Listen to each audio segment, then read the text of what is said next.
আপনি যে 8টা বাচ্চা নিলেন, আপনার কি বিবেক আছে? কে আমার বিবেক নাই স্যার? বিবেক আছে দেখে তো আমি একটা বাচ্চা নিছি, আরো দুইটা নিবার চাইতেছি।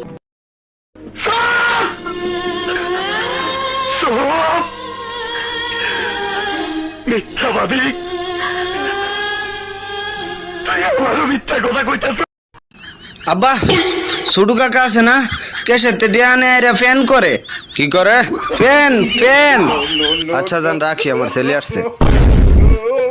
আব্বা আমনেও ফ্যান করুন।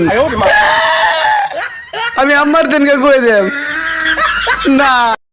কি রে বন্ধু, আরামে ঘুমাইতে কাজ করতে পারছ? কাজ করে কি করমু? টাকা পয়সা কামাবি, টাকা পয়সা কামাই কি করমু? গাড়ি বাড়ি বানাবি, গাড়ি বাড়ি বানাই কি করমু? আরামে ঘুমাইবি। তো আমি এতক্ষণ কি করছিলাম? আরামে ঘুমাইছ? ভাই একটা পান দাও। কি দিয়ে খাবেন? কেন দাঁত দিয়ে? না মানে কিভাবে খাবেন? কেন চিবিয়ে খাবো? আরে ভাই সাথে কি খান? সাথে আমার বন্ধু সলমান খান। আরে ভাই আপনি কি জর্দা খান? না ভাই আমি আমির খান। ভাই আপনার পাও কি সমস্যা? না। তাহলে আপনি এভাবে হাঁটতেছেন কেন? আমি তো হিজড়া।